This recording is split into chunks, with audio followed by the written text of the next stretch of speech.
सवाल करना चाहिए कि अल्लाह ने हमें क्यों बनाया। कोई रीजन होगा ना हमें बनाने का कि हमें बनाया क्यों है, हमारी दुनिया में लाया क्यों है।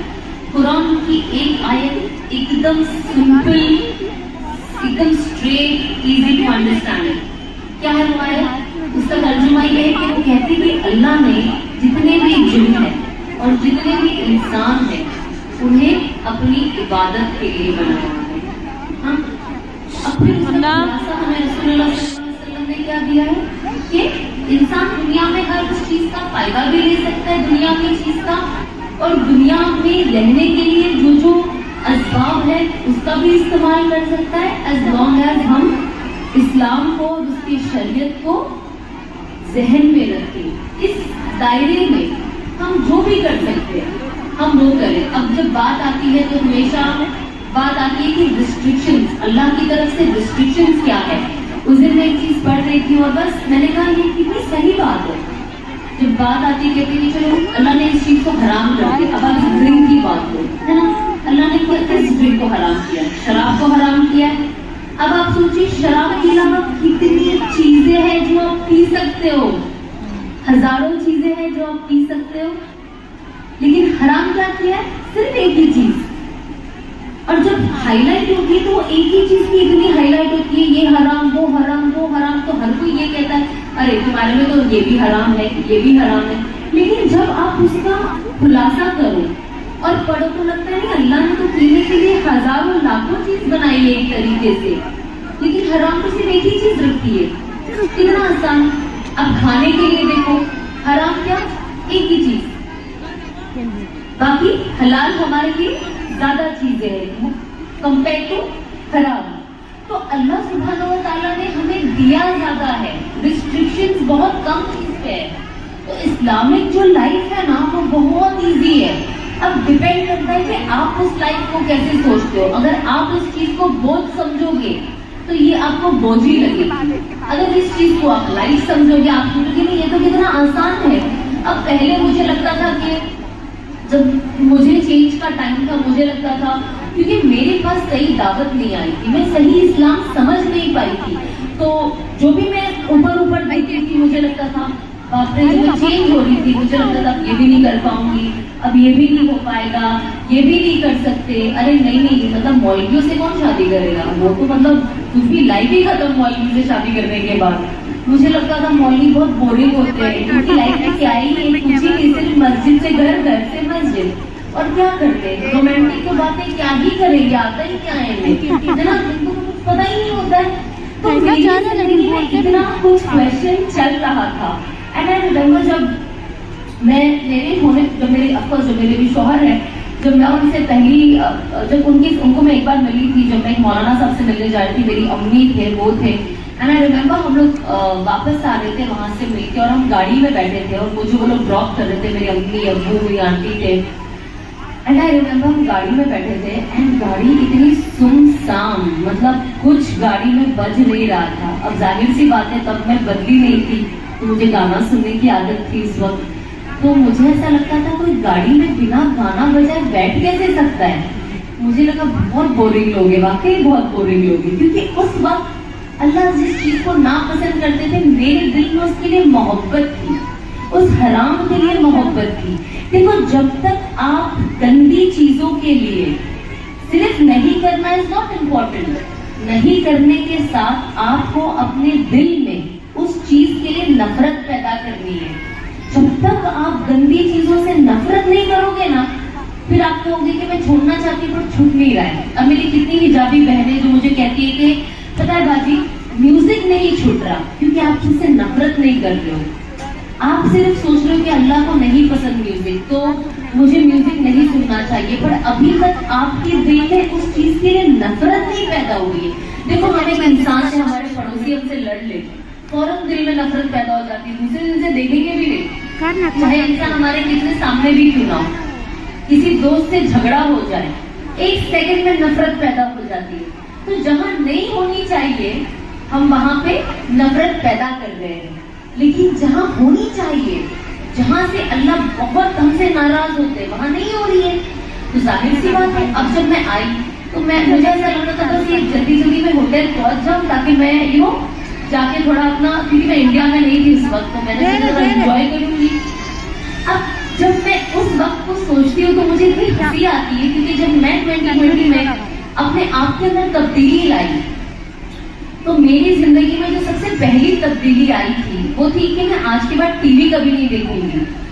जो रमजान का चांद रात था, तो मैंने, मेरी मम्मी की बेडरूम में भी टीवी होती थी, हॉल में टीवी होती थी, सब लोग टीवी देखते थे, सीरियल, अजान के टाइम पे म्यूट कर दो, अजान खत्म वापस से ऑन कर दो, है ना, नमाज का कोई फटाफट पढ़ लो, ज्यादा ध्यान जो टीवी में म्यूट पे भी चल रहा है उस पे होता था।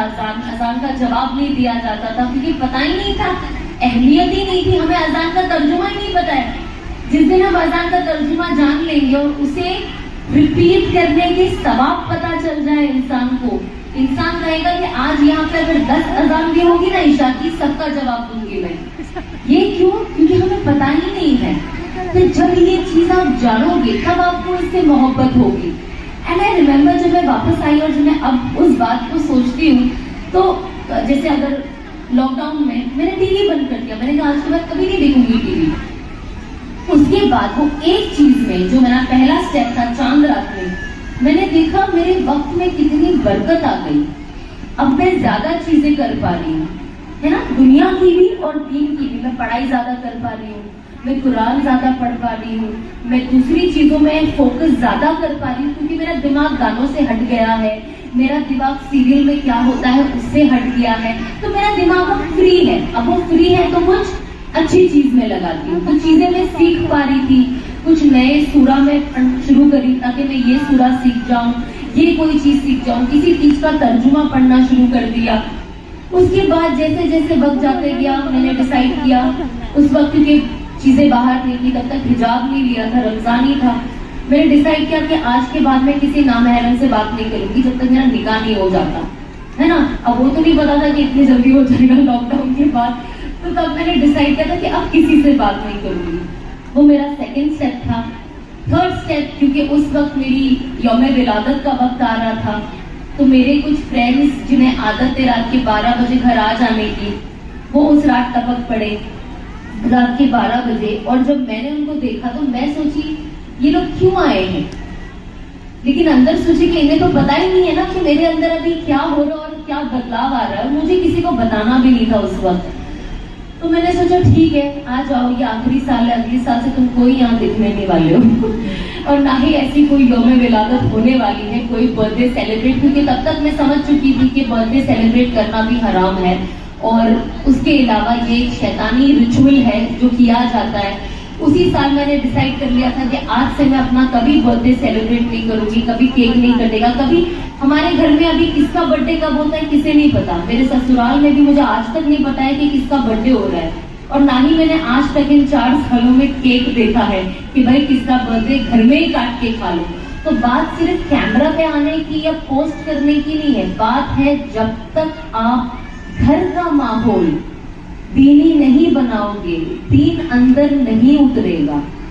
घर में जब तक रोज तालीम नहीं होगी, दीन नहीं उतरेगा। देखिए हम हर चीज भूल जाते हैं, तो तालीम एवरीडे होना इज वेरी इंपॉर्टेंट। ये आप लोग अपने ना लिस्ट में लिख दो कि रात को ईशा के बाद आपने खाना खा लिया, 10 साढ़े 10 बजे का वक्त आप तय कर लीजिए। हम सब बॉम्बे में रहने वाले लोग हैं, गुमराह में, जो जितने लोग बॉम्बे साइड है, हम सबको लेट सोने की आदत है। कोई यहाँ पे 9 बजे सोने वाला नहीं, जिसमें गुजरात वालों की बात कर रही हूँ। हमारे यहाँ तो 10 बजे सब खत्म। अब लगता है क्या करूँ, कितना ही टाइम है यहाँ पे। तो बॉम्बे में वैसा सिचुएशन नहीं है। तो यहाँ पे आप 10:30 बजे अम्मी है, अब्बू है, पूरी फैमिली घर में जमा हो जाओ, आप फजाइल अमाल खोले, आप एक उसके अंदर जो है पढ़े, उसके बाद उसका खुलासा करें, अपने बच्चों को बताएं। देखिए जब तक ये तालीम घर में रोज नहीं होगी ना, इंसान जब ये होती है ना, तो एक इंसान जज्बात के साथ सोता है और जब वो उठता है तो वो जज्बात के साथ उठता है। इसीलिए अल्लाह ने उठते बराबर आपके ऊपर फजर नमाज रखी है। अब वो कितने जल्दी है, अंधेरे में, सुबह में, है ना, सनराइज भी नहीं होता है। तो इंसान फिर उस जोश के साथ उठता है कि अब अल्लाह का नाम लेके उठे हैं, तो जाहिर सी बात है अंदर करने का और अल्लाह के रास्ते पे चलने का एक जज्बा होता है। तो जब तक वो चीज हमारी जिंदगी में नहीं आएगी, जज्बा आना इज वेरी वेरी डिफिकल्ट। अब बहुत सारे लोग ये भी कहते हैं कि हम सब दुआ, I'm sure यहाँ पे जितने भी लोग हैं, इंक्लूडिंग मैं हर वक्त दुआ करती हूँ, अल्लाह तू मुझे हिदायत दे, अल्लाह तू मुझे हिदायत दे, मुझे सिरातुल मुस्तकीम के रास्ते पे रख। मुझे नहीं पता कि मैं क्या गलत कर रही हूँ, जो मैं कर रही हूँ तू माफ कर, और उस चीज से भी मुझे निकाल। अगर मेरे दिल में ऐसी कोई भी चीज की मोहब्बत बाकी है लेकिन तू मुझसे पसंद नहीं करता, तो मेरे दिल से निकाल दे, मुझे नहीं चाहिए वो चीज। ये चीज मेरी जिंदगी में पहले रियलाइजेशन में नहीं थी, क्योंकि दुनिया हावी थी। लेकिन जब आज भी दुनिया में अच्छे से एंजॉय कर ही रही हूँ, दीन के साथ बहुत मजा आता है। पहले जो जगह पे मैं घूमने फिरने जाया करती थी बिना हिजाब पहने, नॉर्मल कपड़ा पहने, आज भी मैं वही जगह जा रही हूँ, बल्कि और इज्जत से जा रही हूँ। मुझे ऐसा लगता है जो जितनी लेडीज वुमेन एम्पावरमेंट की जो बात करती है ना, कि औरतें ये कर सकती है, वो कर सकती है, तो मुझे ऐसा लगता है कि मेरी जिंदगी में तो कोई चीज का फर्क नहीं पड़ा। हाँ, जहाँ पे मुझे लगता है मुझे ये सब जगहों में नहीं जाना है, मैं नहीं जाती हूँ।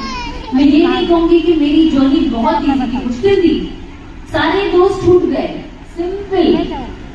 ये हुआ है मेरे साथ। जितने भी मेरे फ्रेंड्स थे सब, मुझे नहीं पता वो लोग किधर है, कोई भी नहीं है मेरी जिंदगी में पुराने।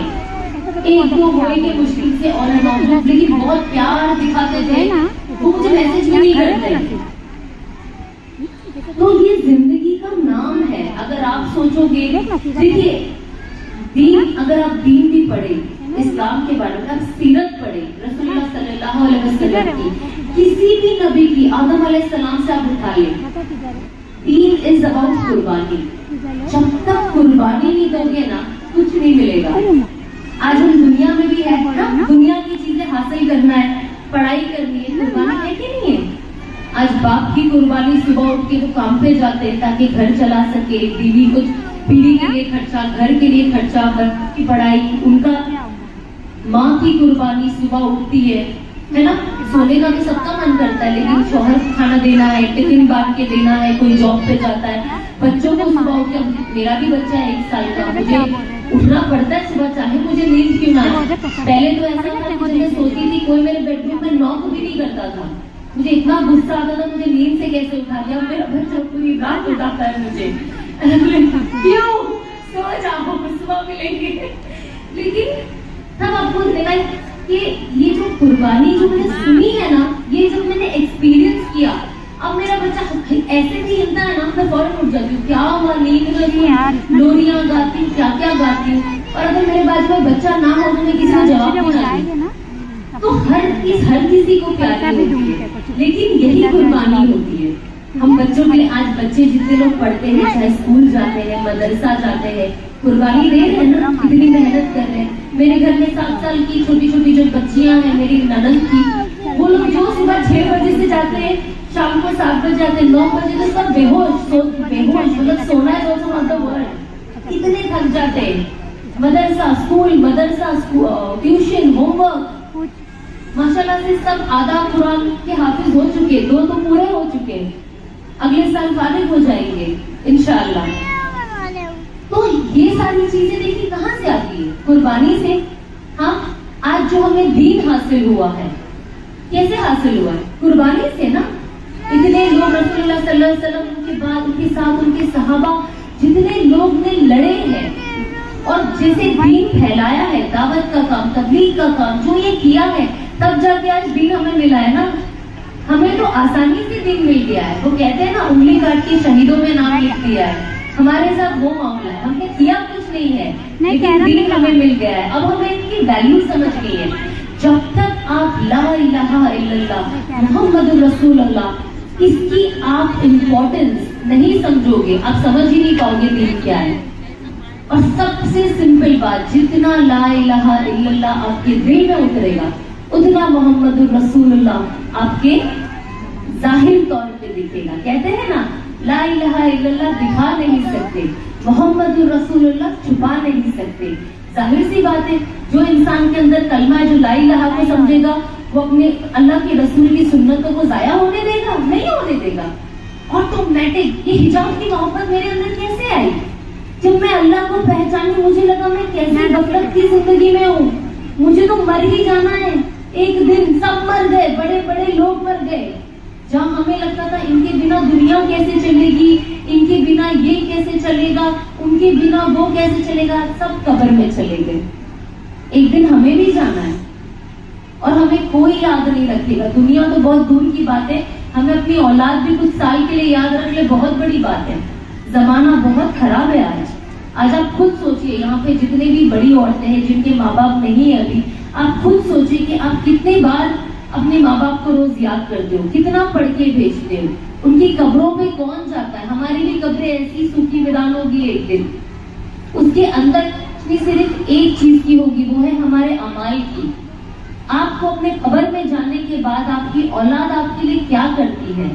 अगर हम एक हटा दें हमारी तालीम, जो भी हमारे बच्चे, इंशाल्लाह हमें तो दुआ ही करना चाहिए कि हमारे बच्चे अच्छा पढ़ाई करें ताकि आगे हमारे लिए सदका जारिया बने। लेकिन उसके अलावा अगर आपने अपने ऊपर इतनी मेहनत करी है तो इंशाल्लाह आपको आपका अमाल ही बचाएगा कब्र में, है ना। आज हम किसी की कोई गारंटी नहीं दे सकते कि कल हमारे लिए क्या होगा। मौत कहते हैं ना, मलिकुल मौत हर घर में, हर इंसान के लिए दिन में 5 वक्त आके दस्तक देती है कि उसका लेके जाने का वक्त आ गया है कि नहीं। सोचिए, हमें ऐसा लग रहा है वाओ अभी तो मैं बस I am only 18, I am only 20, 30, 40। आज हम सुनते हैं इसको हार्ट अटैक आ गया, अरे तो 40 साल का, कितना जवान, अच्छी है, जिम करने जाते थे, लड़का हो या लड़की हो, फिट थे, अचानक कैसे हो गया? कोई बीमारी नहीं। तो आज हमें किसी को नहीं पता यहाँ पे जितने लोग हैं किसका कितना वक्त लिखा है इस दुनिया में। हम में से कोई 5 मिनट की भी गारंटी नहीं दे सकता है। तो हम किस गफलत की जिंदगी में हैं? मर के हमें अल्लाह के पास ही जाना है ना। तभी तो दुआ पढ़ते हैं ना कि अल्लाह की तरफ से ही आए और अल्लाह के पास ही लौटाने जाने वाले हैं। लेकिन तो भी हमारे दिल में, दिमाग में ये बात क्यों नहीं घुसती कि हम अल्लाह को जाके क्या जवाब देंगे? अब आप किसी के साथ कुछ बात करो तो कहते मेरे अल्लाह का मामला है।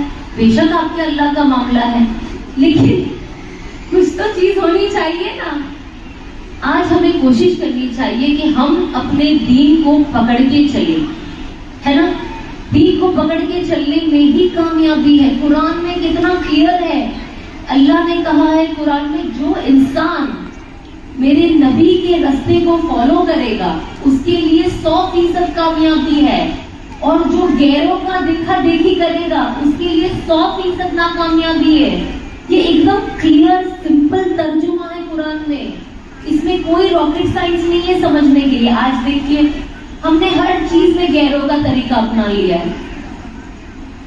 गैर महरमों से गले मिलना, हाथ मिलना हमें कोई बड़ी बात नहीं लगती है, जबकि अल्लाह के नबी ने हदीस में क्या कहा कि किसी गैर महरम को मेरा हाथ छू जाए इससे अच्छा है कि मेरे सर पे कील ठोक दिया जाए।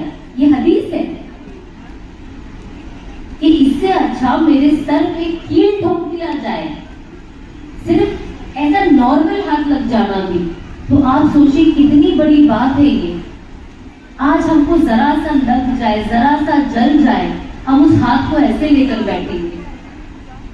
और ये चीज आपके साथ कब्र में बार बार बार बार होते रहेगी। कयामत के दिन जब अल्लाह हमारे लिए अच्छे फैसले करे, पर अच्छे फैसले अच्छे अमाल से आते। अल्लाह ने कुरान में क्या कहा है कि मैं इंसाफ पसंद करता हूँ। दुनिया में भी अल्लाह ने क्या कहा है, अगर जुल्म करने वाला गैर ईमान वाला हो, क्या कहा है, जुल्म करने वाला अगर ईमान वाला हो, मुसलमान हो, और जिस पे जुल्म हो रहा है वो गैर ईमान वाला हो, तो अल्लाह किसका साथ देगा? गैर ईमान वाले का। ये नहीं देखेगा मेरा मुस्लिम है तो मैं इनका साथ दूंगा। अल्लाह ने इतना क्लियर बताया है कि अल्लाह कभी जालिम का साथ नहीं देता, है ना। बाकी तो जो जन्नत है, जिसके दिल में कलमा है, जन्नत उसी के लिए। बाकी जो जिनके दिल कलमा नहीं है, ये दुनिया उनके लिए है। तो हमारे लिए वो कोई कंपटीशन नहीं होना चाहिए। अल्लाह ने कहा है ना कि अगर वो चाहते तो इनके घर सोने चांदी के बना देते, लेकिन जो ईमान वाले होते उनका ईमान और कमजोर हो जाता, इसीलिए अल्लाह ने इस चीज को रोक दिया। तो हमारे लिए ये सारी चीज कितनी बड़ी चीजें हैं कि हम इस चीज को समझे, हम समझे कि हम मुसलमान हैं, है ना। आज हम ऐसे इवेंट्स रखते हैं, आज हम तालीम की इतनी बात करते हैं, बहुत बार हम कितना अटेंड भी करते हैं, पर हम सुनना कितना चाहते हैं, हम इसमें से अमल कितने चीजों पे करना चाहते हैं, वो मैटर करता है। आज आप लोग सब यहाँ पे आए हो, आप लोग नियत करो कि मेरा यहाँ आना सिर्फ मेरी हाजिरी लगाना नहीं है, मैं वाकई कुछ सीखना चाहती हूँ, मैं वाकई यहाँ से कोई अच्छी चीज लेके जाना चाहती हूँ, मैं वाकई अपनी जिंदगी बदलना चाहती हूँ। जब तक आप अपने अंदर ये चीज नहीं डालोगे, कोई इंसान आपको नहीं बदल सकता, जब तक आप खुद नहीं बदलो। हम अल्लाह से मांगते अल्लाह में हिदायत दे, हिदायत दे। अल्लाह सुब्हानहू व तआला तो कहते हैं मैं तो सबको हिदायत दूंगा। आप कुर्बानी तो दें, आप मेहनत तो करें। आज हम दुनिया में कोई चीज मांगते, अगर हमें पता है कि चलो अभी हमें घर खरीदना है, गाड़ी खरीदना है, कपड़ा खरीदना है, कोई भी चीज है दुनिया की, तो मेहनत करते हो कि नहीं करते हो? करते हो ना? हर इंसान उस चीज को पाने के लिए मेहनत करता है। घर पे बैठ के उठ के सिर्फ ये नहीं बोलता है मुझे ये चाहिए, मुझे वो चाहिए। वही चीज आपके ईमान के साथ भी है। अगर आप जन्नत चाहते हो, अगर आप अल्लाह सुब्हानहू व तआला का दीदार करना चाहते हो, आप रसूलुल्लाह सल्लल्लाहु अलैहि वसल्लम का दीदार करना चाहते हो, है ना, तो आपको क्या करना होगा? आपको उसके लिए कुर्बानी देनी होगी। अब जैसे मैंने कहा कि अल्लाह सुब्हानहू व तआला क्या करते हैं कि अल्लाह कहते हैं कि मैं फेयर हूँ, मैं इंसाफ पसंद करता हूँ। अब वही चीज एक छोटे से एग्जाम्पल में उन्होंने क्या बताया कुरान में कि एक भेड़िया जिसके सर पे सींग नहीं है और एक दूसरा भेड़िया जिसके सर पे 2 सींग है, अब उसने उसको मार दिया। देखिए जानवरों के लिए तो कोई जन्नत जहन्नम है नहीं, है ना, तो जिसने उसको सिंह मारा, अल्लाह सुब्हानहू व तआला वो दोनों जानवर को कयामत के दिन खड़ा करेंगे।